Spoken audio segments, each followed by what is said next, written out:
네, 안녕하세요. 네, 우리 정보 처리 기사 문제 프리트 강의. 네, 2024년 3회 필기.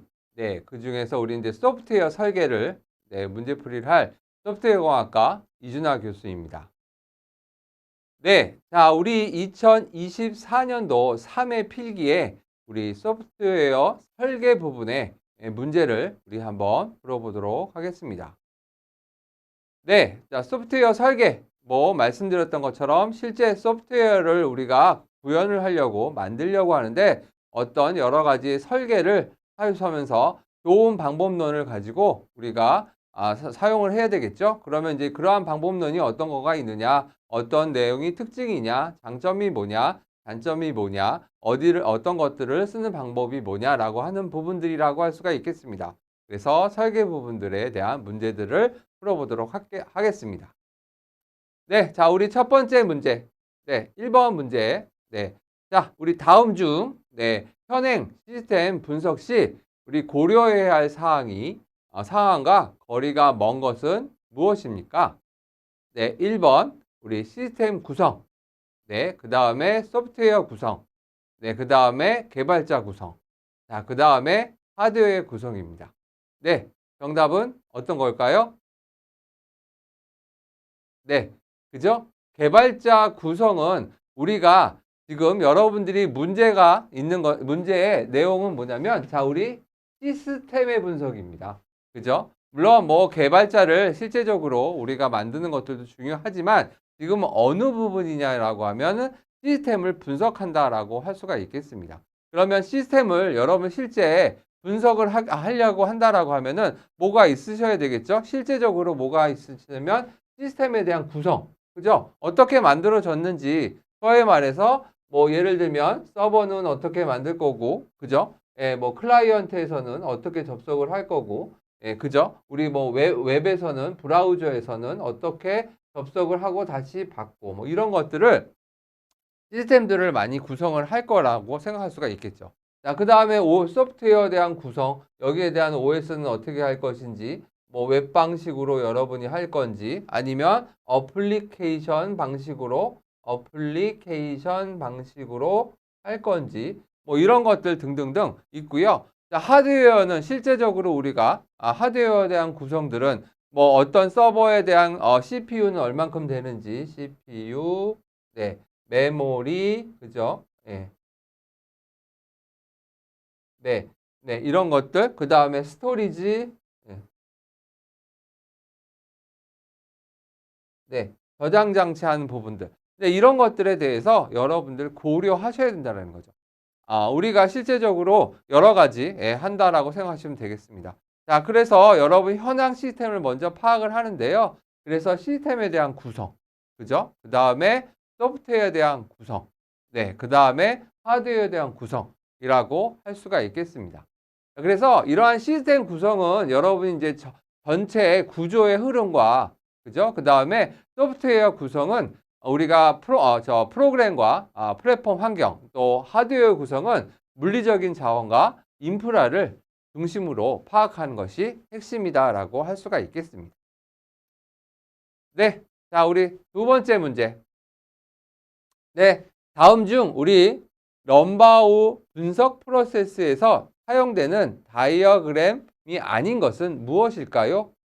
자, 1번, 네, 객체 다이어그램. 2번, 자료 흐름도. 그죠? 네, 자, 3번, 소멸 차트. 네, 4번, 활동 다이어그램. 자, 여러분들 풀어보시죠. 정답은, 그죠? 네. 자, 소멸 차트라고 할 수가 있겠습니다. 자, 우리 해석을 보면은, 자, 우리 소멸 차트라는 거는 뭐냐라고 하면은 소프트웨어 공학에서 우리가 사용되는 다른 모델링 기법이지만 럼바우의 객체 분석에서는 사용되지 않는다라고 할 수가 있겠고요. 자, 그러면 럼바우 지향 분석이라는 거는 뭐냐라고 하면은 여러분이 실제 여러분들이 객체 지향들을 우리가 분석을 해서 우리가 설계를 해야 되잖아요. 그러려고 하면은 어떻게 여러 가지에 대한 다이아그램 이런 것들을 사용한다라고 생각하시면 되겠죠. 그런 것들을 우리가 그중에서 대표적으로 럼바우 객체 지향에 대한 분석들을 사용한다라고 할 수 있겠고요. 그때 쓰는 거는 보통 어떻게 객체 다이아그램, 상태 다이아그램, 자료 흐름도라고 하는 것들을 많이 사용한다라고 할 수가 있겠습니다. 자, 그럼 이제 객체 다이아그램 같은 거는 우리가 문제 영역의 객체과 그들 간의 관계를 표현한다라고 할 수가 있겠고요. 우리 상태 다이아그램은 객체의 동적인 형태를 모델링하고 객체의 상태 변화를 나타낸다라고 할 수가 있겠습니다. 또한 우리 자료 흐름도는 우리가 시스템의 기능적 요구사항을 모델링하고 정보의 흐름과 여러분들의 처리를 보여준다라고 할 수가 있겠습니다. 그러니까 실제 우리가 이제 보시면 그런 느낌이라고 생각하시면 돼요. 이제 실제 실생활을 여러분이 어떻게 프로그램, 소프트웨어로 만들어야 되는 거라고 하는데 실제적으로 그냥 갖다 만들 수가 없으니 여러 가지 분석을 해서 그런 것들을 그림으로 표현하고 여러 가지를 하겠죠. 그런데 보통 우리가 객체 지향 쪽, 우리가 객체라고 하는 여러 가지 객체 지향들을 우리가 이제 해서 얘네들을 연결하는 것들도 있을 거고요. 그죠? 그 다음 이런 객체들이 우리가 화살표로 움직이는 것들도 있겠죠. 예, 이런 것들에 대한 내용들도 우리가 표시를 해야 되겠죠. 그래서 뭐 A라는 객체에서 B라는 객체로 만약에 뭐 간다라고 얘기를 했었을 때는 어떤 다이아그램을 그린다라는 거고요. 소위 말해서 이번에는 데이터 관점, 네, 데이터 관점에서 흘러 들어오는 데이터들은 어떻게 흘러오느냐라는 것들도 살펴볼 필요가 있겠죠. 그래서 입력하는 때, 그 다음에 그것들을 프로세스하는 거, 예, 그 다음에 그런 것들을 출력하는 거. 네. 자, 이렇게 단계별로 데이터가 어떻게 흘러가는지 자료를 표현하는 방법들도 있다라고 할 수가 있겠습니다. 자, 그래서 이런 것들이 객체 다이아그램, 상태 다이아그램, 자료, 흐름도라고 하는 부분들은 객체 지향 분석에서 많이 사용하고 있는데요. 우리 소멸 차트는 우리가 다른 모델 기법이다라고 할 수가 있겠습니다. 네, 자, 우리 3번 문제 한번 풀어보죠. 예, 다음 중 아래와 같은 형태의 오류는 무엇입니까? 라고 할 수가 있겠습니다. 자, 여러분들 여기 봤을 때 어떤 오류라고 할 수가 있을까요? 네, 그죠? 예, 실제 여러분들 여기 보시면 원래는 KS002A라고 얘기를 해야 되는데요. 그죠? 근데 KS00, 그죠? A2, 그죠? 이 A인데 A2로 잘못 표현하면서 오류가 난 거예요. 이 오류라는 거는 어떤 형태의 오류냐라고 물어본다라고 생각하시면 되겠습니다. 네, 정답은 어떤 걸까요? 네, 그죠? 네, 트랜스포지션이라고 하는 오류라고 할 수 있는데요. 자, 그럼 오류에 대해서 여러분 한번 살펴보죠. 우리가 이 지금 여러분이 보신 우리 트랜스포지션 에러라고 하는 거는 전유 오류라고 얘기할 수가 있겠고요. 그래서 입력 시 좌우 자리를 바꿔서 기록한 경우다라고 할 수가 있겠습니다. 그래서 여기 아까 예를 든 것처럼 1, 2, 3, 4를 1, 2, 4, 3으로 이렇게 자리를 바꿔 좌우를 바꾸는 우리가 오류 형태가 전이 오류라고 할 수가 있겠고요. 또 여러 가지 오류들이 있다라고 생각할 수 있는데요. 생략 오류라고 얘기를 해서 우리가 입력 시 한 자리를 빼놓고 기록하는 경우다라고 할 수가 있겠습니다. 그래서 1, 2, 3, 4인데 그죠? 4를 빼먹고 1, 2, 3이라고 하는 걸로 들어가는 기록하는 방식의 형태가 오류라고 할 수 있겠고 생략 오류라고 할 수 있겠고요. 자, 그 다음에는 필사 오류입니다. 필사 오류라는 거는 입력 시 임의의 한 자리를 잘못 기록한 경우다라고 할 수가 있겠습니다. 그래서 예를 들면 1, 2, 3, 4라고 해야 되는데 1, 2, 3, 5라고 해서 잘못 기록한 것이라고 할 수가 있겠고요. 자, 그 다음에는 이중 오류라고 하는 부분인데요. 전유 오류가 2가지 이상 발생할 경우가 우리는 이중 오류라고 할 수가 있겠습니다. 그래서 우리가 우리 전유 오류라고 하는 거는 그죠? 우리가 자리를 바꿔서 기록되는 경우라고 얘기를 했죠. 근데 이중이니까 2가지가 다 자리가 바뀌어서 이렇게 된다라고 할 수가 있겠죠. 그것을 이중 오류라고 할 수 있겠고요. 자, 그 다음에는 추가 오류. 자, 입력 시 한 자리 추가로 기록하는 경우다라고 할 수가 있겠습니다. 추가된다는 거죠. 그래서 1, 2, 3, 4인데 1, 2, 3, 4, 5로 추가가 되는 형식이다라고 할 수 있겠고요. 자, 그 다음에는 임의 오류. 이거는 위에 오류도 두 가지 이상 결합해서 발생하는 경우다라고 할 수가 있겠습니다. 이러한 여러 가지 오류들이 있다라고 할 수가 있겠습니다. 네, 자 그러면 우리 네 번째 문제이고요. 자, 네 번째 문제 한번 풀어보죠. 우리 다음 중 나성형 모델의 개발 프로세스가 아닌 것은 무엇입니까? 자, 우리 어떤 걸까요? 1번 고객평가, 2번 유지보수, 자 3번 위험분석, 4번 공학적 개발 및 검증이라고 할 수가 있겠습니다. 네, 자 정답은 뭘까요? 네, 그죠? 유지보수라고 할 수가 있겠습니다. 자, 우리 나선형 모델이라고 하는 거는 우리가 모델을 실질적으로 프로그램을 우리가 소프트웨어를 개발을 할 때 어떻게 하냐면 나선형이니까 이렇게 돌아간다는 거죠.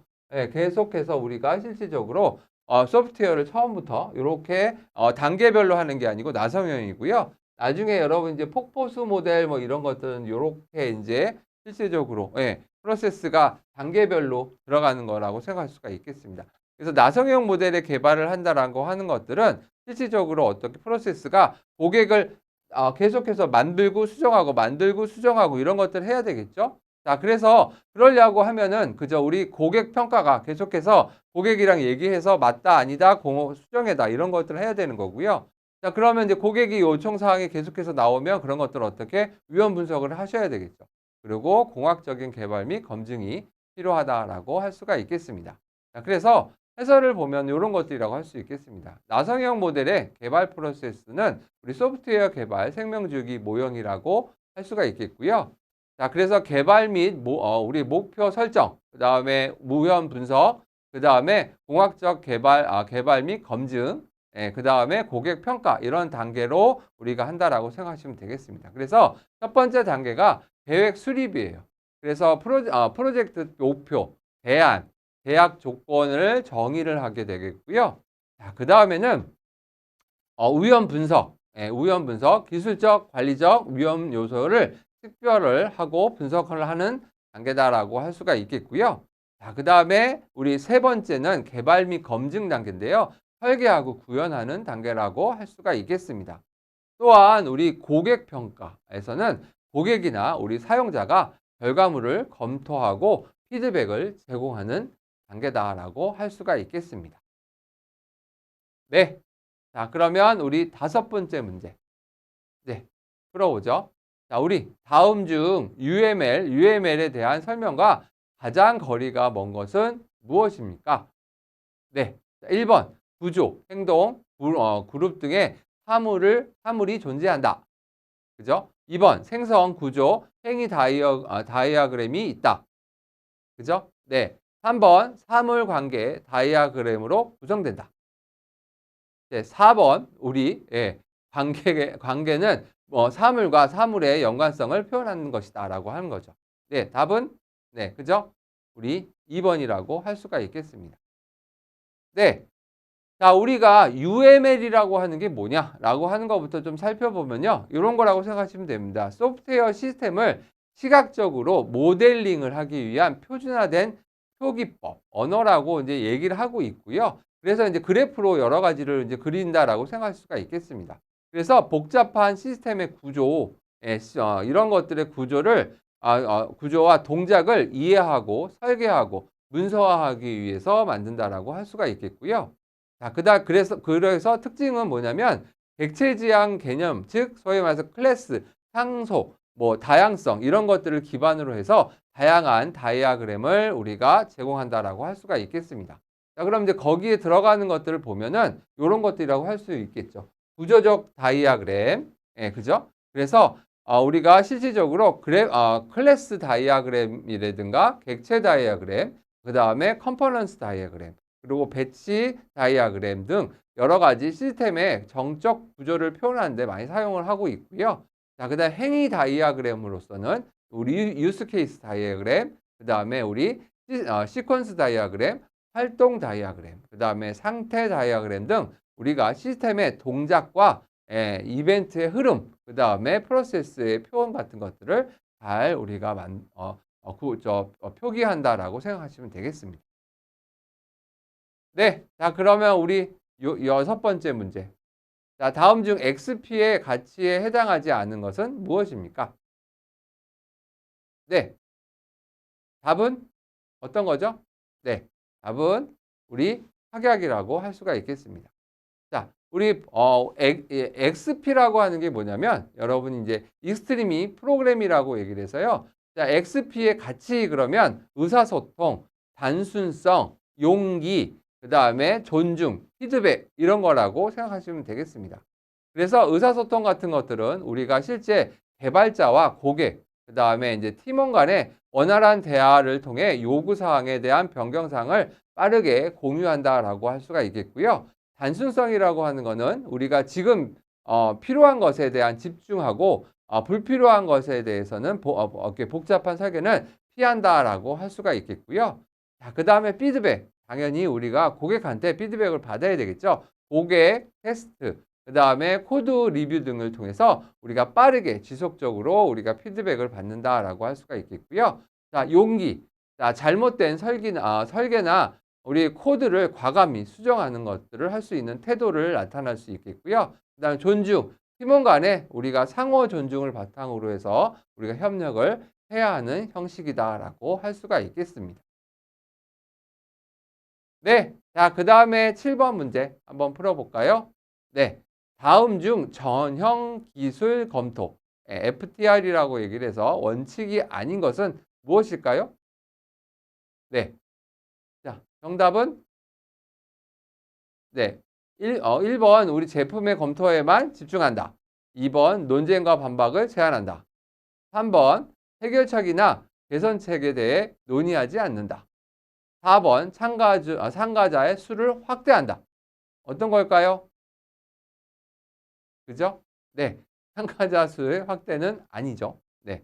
자, 우리 FTR이라고 하는 건 뭐냐라고 하면 Formal Technical Review라고 하는 건데요. 그런 거의 원칙. 소위 말해서 정형적으로 우리 기술적인 리뷰를 하려고 하면은 어떤 원칙이 있냐라고 하는 거를 만들어낸 건데요. 자, 검토될 제품에 대한 체크리스트를 개발하고 하는 거라고 생각하시면 되겠고, 자원과 시간 일정들을 할당하는 것이라고 생각하시면 되겠습니다.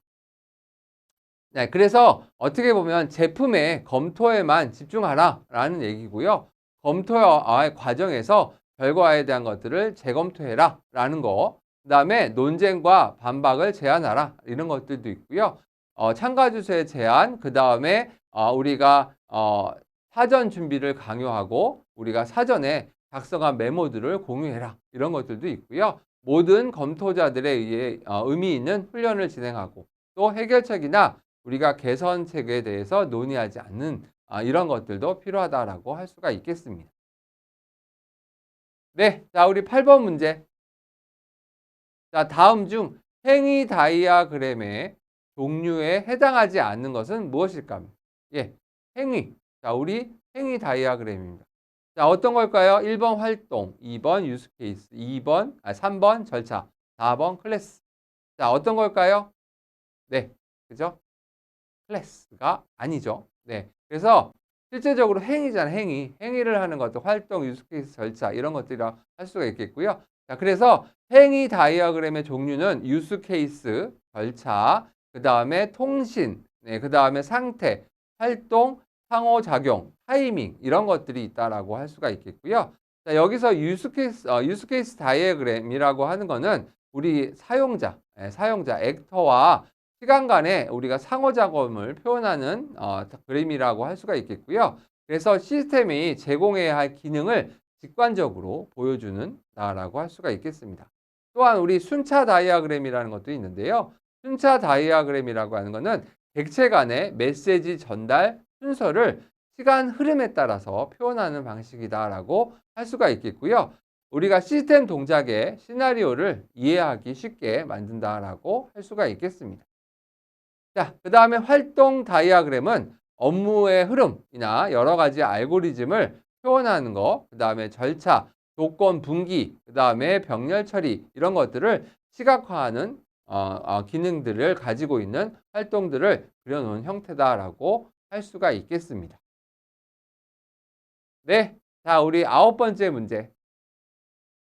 네, 다음 중 성별 정보, 남녀를 표현하는 이외에 우리가 UI 요소로 가장 부족한 것은 무엇입니까?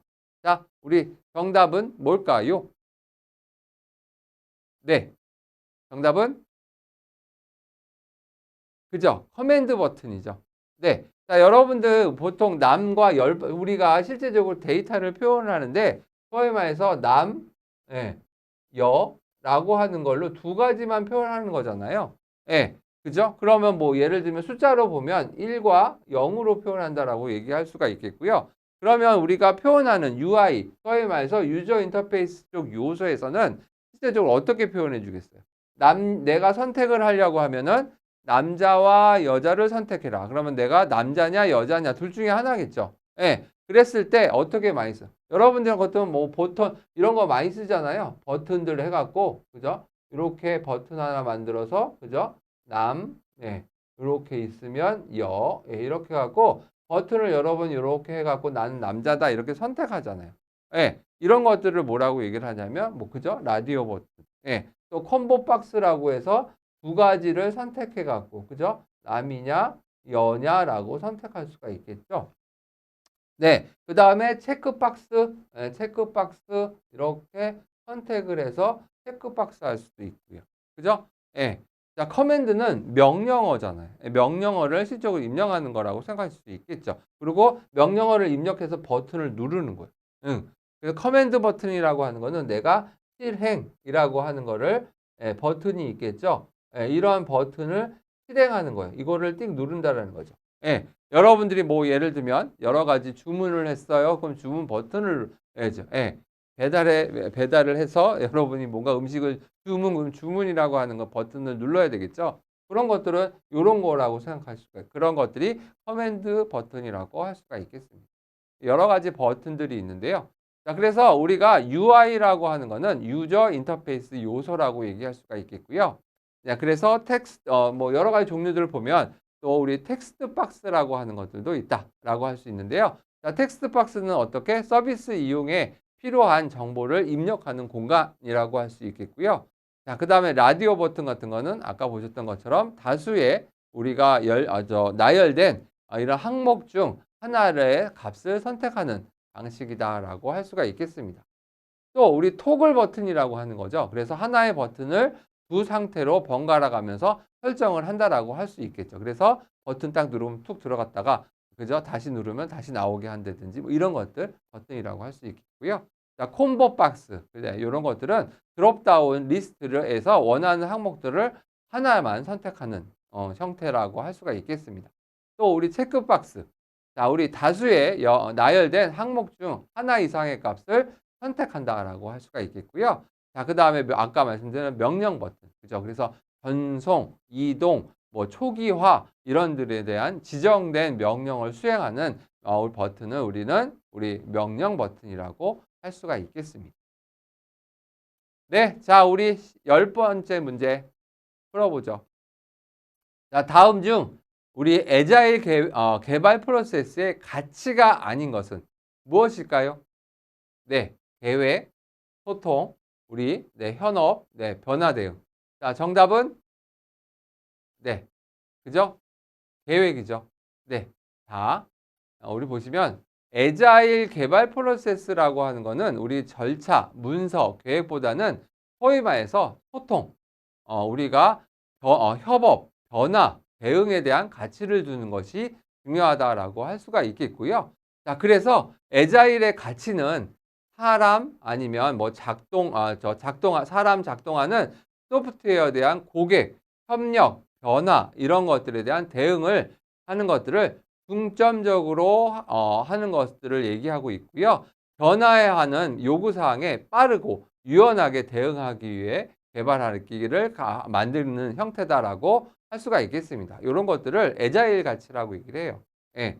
자, 그래서 이런 것들은 프로세스가 도구보다 개인의 상호작용을 중시하고 있고요. 자, 그 다음에 포괄적인 문서보다는 실행되는 우리 소프트웨어를 중심으로 한다라고 할 수가 있겠고요. 자, 그 다음에 우리가 개발 협상보다는 고객의 협력을 중시한다라고 할 수가 있겠고, 또한 계획을 따르기보다는 우리 변화에 대응하는 것을 중시로 하는 것이 실질적으로 애자일 개발 프로세스라고 생각하시면 되겠습니다. 네, 자 그럼 우리 11번째 문제 한번 풀어볼까요? 네, 다음 중 자료 흐름도에 대한 설명과 거리가 먼 것은 무엇일까요? 1번, 데이터 출력을 위해서는 반드시 입력이 필요하다. 2번, 기능에 의한 작업 소요 시간을 파악하기 위한 도표이다. 3번, 프로세스 자료 흐름, 자료 저장소 단말로 구성된다. 4번, 최하의 프로세스는 소단위 명세서를 가진다. 네, 정답은 어떤 걸까요? 네, 자 정답은 2번입니다. 네, 자 우리 해설과 정답과 해설을 보면, 자 우리 제어의 흐름, 제어의 흐름이 아닌 데이터 흐름을 중심으로 두고 있기 때문에요. 작업 소요 시간은 파악하기가 많이 불가능해요. 예, 그죠? 아까 우리 보셨던 데이터 흐름이기 때문에.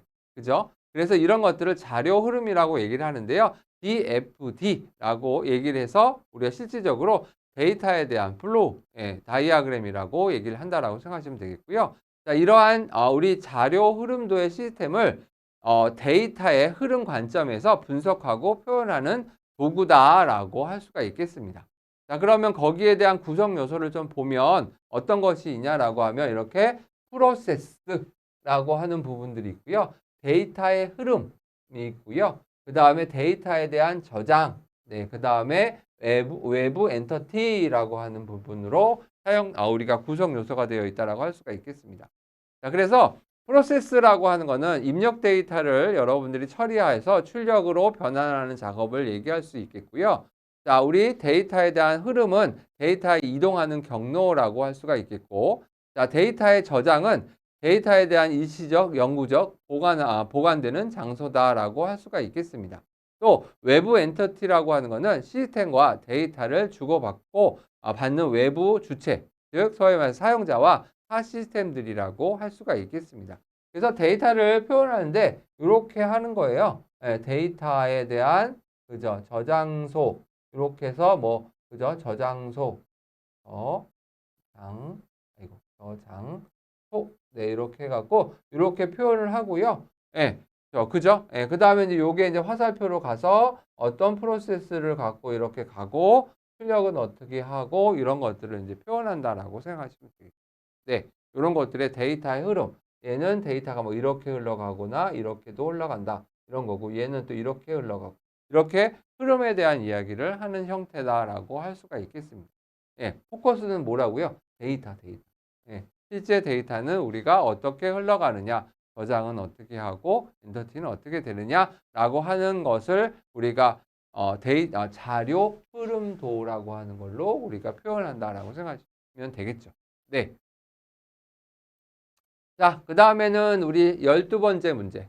자, 우리 기능과 데이터의 관계를 계층 구조로 표현해서요. 한눈에 이해하기 쉽게 구성하는 도표는 무엇이라고 합니까?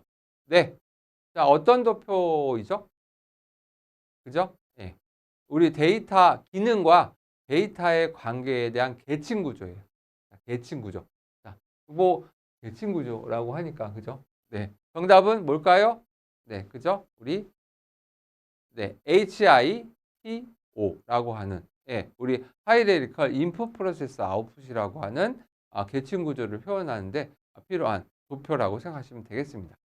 네, 자 그러면 우리 이제 아까 말씀한 HIPO라고 하는 건 뭐냐? 이런 차트는 뭐냐라고 하면 우리 시스템을 계층적 구조로 여러분들이 분해해 갖고요. 표현하는 방식이고요. 그래서 입력, 처리, 출력. 그래서 입력, 프로세스, 아웃풋의 형태로 문서화하는 거. 그래서 가시적, 통체적, 우리 세부 도표에 구성되어 있어 우리가 시스템의 기능을 우리가 계층적으로 설명하는 형식이다라고 할 수가 있겠습니다. 네, 그럼 딴 거 한번 살펴보죠. 그럼 우리 데이터 딕셔너리라는 건 뭐냐? 자료 사전이라고 하는 거는 여러분 이제 자료 흐름의 우리가 이제 사용된 데이터의 이름과 속성을 표기하는 자료, 즉 메타데이터들을 활용하는 형태의 내용들을 자료 사전이라고 얘기하고 있고요. 자, 그다음에 우리 나시 슈나이더만 다이아그램이라고 하는 게 있는데요. 자, 이런 것들은 뭐냐면 문제 처리 프로세스를 도용을 통해서 논리 중심으로 표현하는 차트를 얘기한다라고 할 수가 있겠고요. 자, 그다음에 우리 자료 흐름도 우리 데이터 플로우 다이아그램. 자, 기능에 의해서 데이터의 흐름을 도형으로 표현하는 도표다라고 할 수가 있겠습니다. 네, 자, 우리 13번째 문제 한번 풀어보죠. 네, 시스템 카탈로그에 대한 설명과 거리가 먼 것은 무엇일까요? 자, 1번 DBMS가 우리가 스스로 생성하고 유지한다. 2번 데이터베이스 객체가 변경되면 자동으로 변경된다. 3번 DCL을 통해 우리 내용 조회가 가능하다. 네, 4번 직접적인 변경은 불가능하다. 네, 정답은 뭘까요? 네, 그죠? 정답은 3번입니다. 자, 우리가 시스템 카탈로그에 대한 것들인데요. 여러분이 보시면 이게 틀린 이유는 뭘까요? 여러분 DCL이라는 걸 한번 여러분 예. 저게 여러분이 데이터를 DC가 우리가 데이터베이스 쪽에서 여러분 나오는 건데요. 데이터를 컨트롤하는 랭귀지라고 얘기를 해서 DCL이죠. 그럼 DCL은 대부분 컨트롤하는 거기 때문에 어떤 거? 그죠? 권한을 주고 뺏고 이런 것들이죠. 그러니까 어떻게 우리 리복, 그죠? 그랜트 뭐 이런 것들이라고 할 수가 있겠고요. 그래서 이제 컨트롤하는 거라고 생각하시는 언어를 통해서 하는데요. 그건 조회가 아니죠. 예, 그래서 여기에 거리가 먼다라고 할 수가 있겠습니다. 자, 그러면 우리 시스템 카탈로그라는 게 뭐냐라고 하면서 한번 살펴보죠. 자, 우리가 시스템 카탈로그라고 하는 거는 데이터베이스에서 흔히 데이터 사전이라고 하는 걸로 불리우고 있는 것들이고요. 자, 그리고 데이터의 저장에 모든 객체, 즉 데이터의 구조, 제약 조건, 사용자, 권한 등에 대한 메타데이터를 저장하고 그런 것들에 대해서 관리하는 시스템 테이블 전체의 집합들을 우리는 시스템 카탈로그다라고 얘기할 수가 있겠습니다.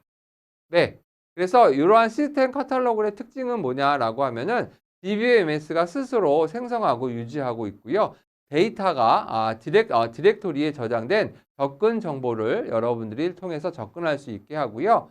주로 접근을 하는 거니까 DML이죠. 그래서 DML을 통해서 조회만 가능하게 되겠고요. 직접 변경은 불가능하다라고 할 수가 있겠습니다.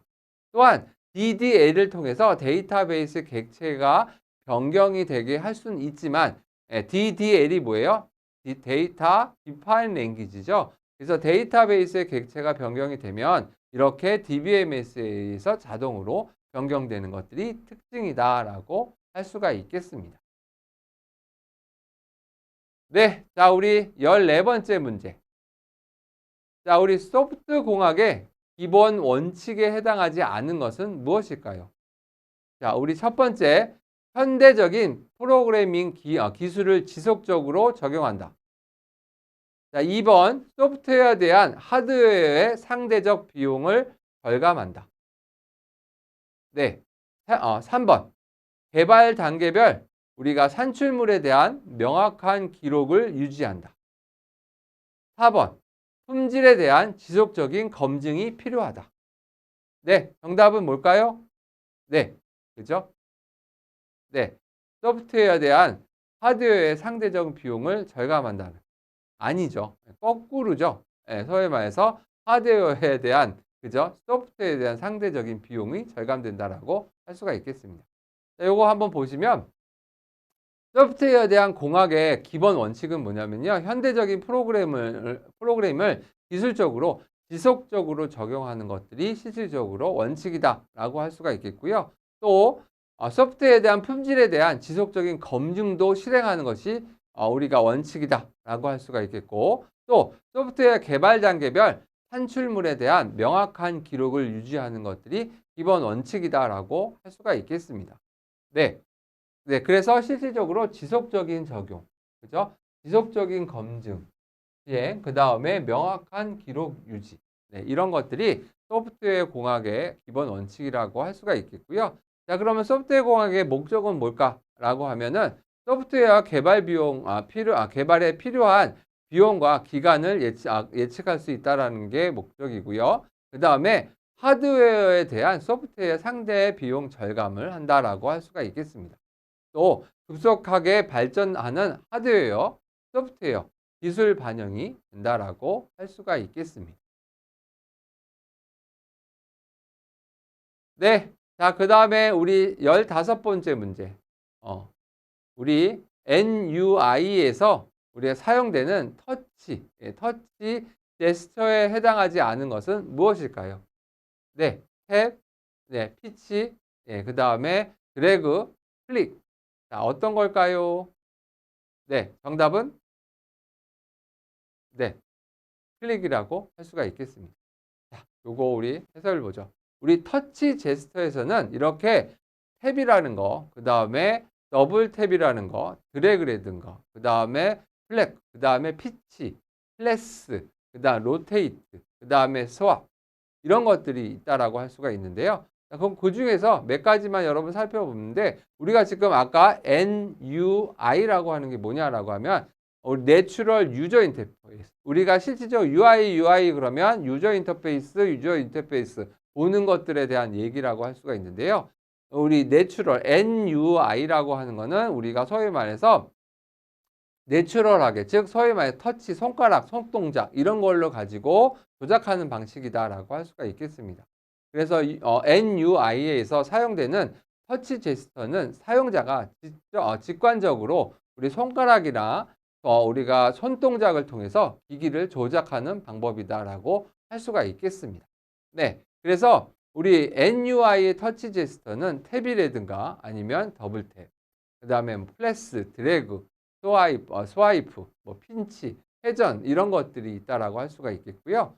그 다음에 직관적 동작으로 사용자가 기기에 쉽게 제어할 수 있게 한다는 점이 핵심이다라고 할 수가 있겠습니다. 네, 자 그러면 우리 16번째 문제. 자, 16번 문제. 다음 중 올바른 설계 방향에 대한 내용은 무엇입니까? 라고 물어봤습니다. 자, 1번. 공유도, 응집도는 높이고 제어도와 결합도는 낮추도록 설계되어야 한다.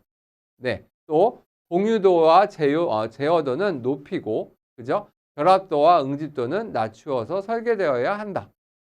라는 거. 그다음에 공유도, 제어도는 낮추고 결합도와 응집도는 또 낮추도록 설계되어야 한다. 그죠? 그다음에 공유도와 응집도는 낮추고 제어도와 결합도는 높이도록 설계되어야 한다라는 거죠.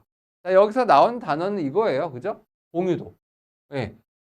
그죠? 응집도, 제어도, 결합도예요. 예. 자, 그런데 이것들을 어떻게 높이느냐, 낮추느냐, 어떻게 설계하느냐에 대한 방향이라고 생각하시면 되겠죠. 자, 우리 정답은 뭘까요? 네. 그죠? 예. 공유도와 응집도는 높이는 거고요. 우리 제어도와 결합도는 우리가 낮추는 방식으로 설계되어야 된다라고 할 수가 있겠습니다. 자, 그래서 보시면 요 내용 보시면 네. 자, 요거 공유도와 응집도는 높여야 됩니다. 네. 그죠? 높여야 되고요. 자, 제어도와 결합도는 낮춰야 됩니다. 그죠? 자, 그러면 공유도는 뭐고, 그죠? 응집도는 뭐고, 제어도는 뭐고, 결합도는 뭐냐라고 하면은 공유도라고 하는 거는 데이터에 대한 공유 정도예요. 예, 실질적으로 보시면 우리가 데이터들을 실제적으로 막 서로 여기도 소위 말해서 주소 쓰고 여기도 주소 쓰고 막 이런 것들이 있을 텐데 그런 것들을 어떻게 공유해서 쓰셔야 되겠죠. 그러려고 하면은 그런 것들은 높여야 되겠죠. 높여. 예, 그래서 공유도는 높여야 되는 사항이라고 할 수가 있겠고요. 자, 그 다음에 응집도. 응집도는 내 모듈 레벨 요소 간의 관련성이에요. 그래서 실질적으로 모듈 안에 이렇게 모듈 안에 여러 가지에 대한 기능들이 있는데 그죠? 우리가 요것들은 뭐 더하기 하는 애드하는 더하기 하는 기능이고 얘는 빼기 하는 기능이고 얘는 곱하기 하는 기능이고 얘는 빼기 하는 거고 뭐 이런 것들이라고 하는 기능이라고 하는 것들이 요 모듈 A라고 하는 모듈에다가 이렇게 만들어져 있으셔야지 예, 예, 소위 말해서 응집도가 좋다라고 얘기할 수 있겠죠. 근데 이거를 예를 들면 A 모듈, B 모듈, 이렇게 C 모듈 이렇게 따로따로 만들어 갖고 그죠? 예, 여기에다가 더하기 하는 거, 여기에다가 곱하기 하는 거, 여기에다가 마이너스 하는 거 이렇게 해갖고 내가 총체적으로 계산기를 만들려고 한다라고 얘기를 하면 그죠? 예, 그러면 요거를 어떻게? 예, 요 모듈 하나만 갖고 오면 되는데 얘도 갖고 와야 되고요, 얘도 갖고 와야 되고요, 얘도 갖고 와야 돼요. 그죠? 예, 그러면 요게 어떻게 소위 말해서 여러 가지 만들기가 좀 여러 가지가 좀 어려운 것들이 많죠. 그래서 어떻게 소위 말해서 이렇게 모듈을 만들어 놓으면 좋다라는 거예요. 그걸 뭐 응집도라고 그래요. 그래서 모듈 내부 요소 간의 관련성이 높은 것들로 만드는 것이 좋다라는 거죠. 그래서 얘는 높여야 중요하다라고 얘기를 했고요. 자, 그 다음에 제어도. 제어는 모든 다른 모듈에 대한 수행 제어 정도입니다. 무슨 얘기냐면 아까 말한 것처럼 이렇게 다른 기능들이 있는데 얘네들을 컨트롤 수행하려고 한다라고 하면은 많은 부분들이 실질적으로 건드려야 되는 게 많잖아요. 그죠? 그러니까 어떻게 우리가 제어도는 낮출수록 좋은 거다라고 할 수가 있겠습니다. 또 우리 결합도. 결합도는 모듈 간의 의존성이에요. 그러니까 의존이 실질적으로 어떻게 얘도 의존되고 얘도 의존되고 이러면은 실질적으로 어떻게 문제가 많이 있겠죠? 예, 딱 독립적으로 가는 것들이 좋겠다라는 거죠. 그래서 결합도도 낮아지는 것들이 좋다라고 생각하시면 되겠습니다. 네. 이것이 무조건, 그죠? 무조건 다 다 이렇게 돼야 된다는 건 아닌데, 아까 말씀드렸듯이 우리가 방향성입니다. 실제적으로 우리가 여러 가지를 우리가 설계를 할 때 이런 부분들에 대해서 우리가 어떻게, 우리가 설계 방향은 어느 방향으로 가느냐라는 거죠. 그래서 공유도와 응집도는 높이는 방향으로 가는 거고요. 제어도와 결합도는 낮이는 방향으로 간다라고 생각하시면 되겠습니다. 네. 제가 이거 계속 설명을 드리는 이유가 시험에 많이 나오죠. 그죠? 예, 많이 공유도, 응집도, 제어도, 결합도가 뭐냐라는 것부터 나오고, 그죠? 뭐가 높이고 뭐가 낮춰야 되느냐 이런 것들도 실질적으로 방향성에 대한 얘기들도 많이 나온다라고 할 수가 있겠습니다. 네, 자, 그 다음에 17번째 문제. 네, 소프트웨어의 우리 전체적인 설계 단계를 상위 하위로 나눌 때 우리가 상위 설계에 해당하지 않은 항목은 무엇입니까? 네, 어떤 거죠? 네, 우리가 소프트웨어 전체를 우리가 이렇게 설계를 한대요. 네, 자, 설계를 하는데요. 상위 부분이 있고, 네, 하위 부분이 있다라고 얘기를 할 수가 있고요. 네, 상위 부분과 하위 부분으로 나누는데요. 상위 부분에 있는 게 어떤 거냐라고 하는 거를 선택해 보라는 거죠. 네. 자, 우리 정답은 뭘까요? 네, 그죠? 내부 로직이라고 하는 부분들은 상위 설계가 아니고요. 하위 설계라고 할 수가 있겠습니다. 그러면 해설을 보면 우리가 상위 아키텍처 설계에서는 우리가 시스템 구조, 그 다음에 DB 설계, 화면 레이아웃 등을 우리는 상위 설계라고 얘기할 수 있겠고요. 자, 그 다음에 하위 설계라고 하는 거는 구성 요소들의 내부 조직, 내부 로직, 내부 구조, 그 다음에 동적 행위, 절차 이런 것들이라고 할 수가 있겠습니다. 자, 그래서 그거의 목적을 보면 이렇게 생각할 수가 있겠습니다. 상위 설계라고 하는 거는 계략 설계라고 이제 얘기할 수 있겠고요. 우리가 전체 시스템의 구조와 아키텍처의 정의를 얘기한다라고 할 수가 있겠고요. 그래서 나오는 산출물을 보면은 아키텍처 다이아그램이라든가 모듈 구조도, 뭐 DFT, 뭐 하이퍼, 그 다음에 뭐 ERD 이런 개념 설계 같은 것들이라고 할 수가 있겠고요. 자, 그 다음에 하위 설계 같은 것들은 우리가 이제 상세 설계라고 얘기할 수가 있겠고, 목적은 우리가 이제 상위 설계에 대한 정의한 모듈을 구체적으로 프로그램 단위로 설계하는 형식이다라고 할 수가 있겠습니다. 네, 그래서 산출물은 프로그램 명세서, 클래스 다이아그램, 순서도, 그 다음에 NSD, 그 다음에 뭐 물리 설계 이런 것들이라고 할 수가 있겠습니다. 네. 자, 우리 18번째 문제. 요구사항 모델에서 일반적으로 사용되는 다이아그램은 무엇입니까? 네. 요구사항 모델링에서 사용되는 다이아그램이라고 얘기할 수 있겠죠. 네. 어떤 걸까요? 네. 정답은 그죠? 네. UML. 네. 요구사항이죠. 요구사항. 자, 우리 UML이라고 하는 것들은 우리가 실질적으로 보시면 어떤 내용이냐면 시스템의 분석, 설계, 구현 등 여러 가지에 대한 개발 과정에서 개발자와 고객 또는 우리 개발자 상호 간에 의사소통이 이루어지게 원활하게 이루어지도록 하는 표준화된 우리가 객체 지향 모델의 언어라고 생각할 수가 있겠습니다. 네. 그거를 우리는 UML이라고 얘기를 할 수 있겠죠. 어떻게 보면 우리가 인제 의사소통을 원활하게 이루어지도록 서로 어떻게 얘기를 하는 거예요. 그래서 그림을 그려 줘서 이렇게 예를 들면 이 예 사용자다 이런 것들을 얘기를 해 주고 사용자가 어떻게 "내가 버튼을 누른다." 이런 것들을 얘기를 해 줘야 되는 거잖아요. 예 그죠? 예. 그런 것들이 실질적으로 우리가 여러 가지 행위와 설계 이런 것들을 그림으로 표현해서 여러분이 어떻게 이런 것들을 객체 지향으로 만들어서 사용한다라고 생각하시면 되겠죠. 예, 이런 것들을 표현하는 방식, 이런 거를 할 수 있겠죠. 이런 것을 UML. 또 우리가 다른 거 보면 요구사항 모델링이라는 용어가 나오는데요. 요구사항 모델링이라고 하는 거는 사용자의 요구사항을 체계적으로 분석하고 우리가 소프트웨어에 대한 설계, 구현을 구현에 반영할 수 있도록 시각적으로 모델링하는 과정이다라고 할 수가 있겠습니다. 왜? 우리가 실제적으로 프로그램을 한다라고 하시면 여러분 요구사항들이 많잖아요. 이런 거 만들어야 된다, 이런 거 만들어야 된다. 근데 그런 것들을 만들어 놨을 때 뭔가 그림으로 표현하고 시각적으로 표현해 놓으면 어떻게 서로 이야기가 소통하기가 편하시죠. 예, 그런 것들에 대한 요구사항 모델링이라고 할 수가 있겠고요. 자, 그래서 이런 것들을 사용을 하게 되면 사용자의 요구사항을 명확히 정의하고 이해하고 비기능적 요구사항을 문서화하는 거로 구조화시킬 수 있다라고 할 수가 있겠습니다.